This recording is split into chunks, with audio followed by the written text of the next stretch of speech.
श्री गुरु गीता के जिस श्लोक को मैंने आपके लिए आज चुना है वो इस प्रकार से है। भगवान शंकर देवी पार्वती को कहते हैं, गुरु वक्त्र स्थितं ब्रह्म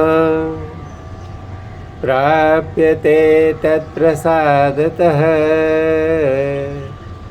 गुरोर्ध्यानं सदा कुर्यात् कुलस्त्री स्वपतेर्यथा। अर्थात श्री गुरु के मुखारविंद में स्थित ब्रह्म उनकी कृपा से ही प्राप्त किया जा सकता है। इसलिए श्री गुरुदेव का इस प्रकार ध्यान करना चाहिए जैसे कुलीन स्त्री सतत अपने पति का ध्यान करती है।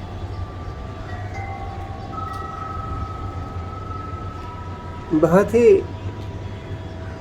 सुंदर सिखावनी भगवान दे रहे हैं कि गुरु वक्त स्थितम ब्रह्म, ब्रह्म कहाँ पर है? तो श्री गुरु के मुखारविंद में स्थित है। प्राप्यते तत्प्रसादतः, और उनकी कृपा से ही प्राप्त किया जा सकता है। गुरोर्ध्यानं सदा कुर्यात् कुलस्त्री स्वपतेर्यथा। इसलिए श्री गुरु का ध्यान सतत करते रहो, जिस तरह से कुलीन स्त्री जो है वो सदैव अपने पति का ध्यान रखती है।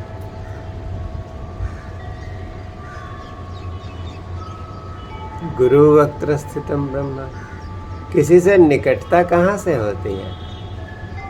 तो निकटता होती है जब हम उसके मुखमंडल पर अपना ध्यान बार बार ले जाते हैं। तो मुखमंडल तो स्थूल है, लेकिन इस स्थूल के साथ साथ सूक्ष्म जुड़ा हुआ है। तो जब हम किसी पर भी इस जगत में बार बार अपना ध्यान केंद्रित करते हैं तो स्थूल के माध्यम से ही सूक्ष्म में प्रवेश हो जाता है।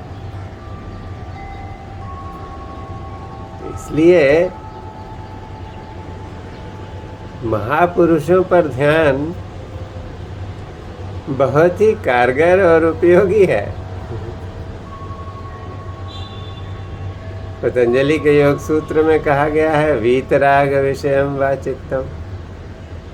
वीतरागी बनना है तो क्या करोगे? तो जो वीतरागी हो गए हैं, जिनका चित्त विषयों से निर्लिप्त हो गया है, ऐसे वीतरागी पर ध्यान करो। तो श्री गुरु भी ऐसे ही हैं, जो बाहर से तो रूप और गुण संपन्न लगते हैं, लेकिन अंतर से रूपातीत हैं और गुणातीत हैं। उस स्थिति में कैसे प्रवेश होगा? तो बहुत सहज उपाय है। ऐसे व्यक्ति जो रूपातीत और गुणातीत स्थिति में हैं, बार बार उनका ध्यान करने मात्र से ही, और ध्यान भी कैसा? प्रेम पूर्वक,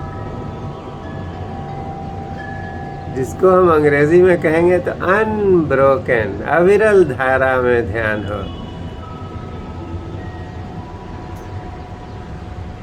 तो ऐसा ध्यान करते करते जो रूप है और जो गुण है उससे पार, उसके पीछे जो रूपातीत और गुणातीत है, उस अवस्था का बोध होने लग सकता है।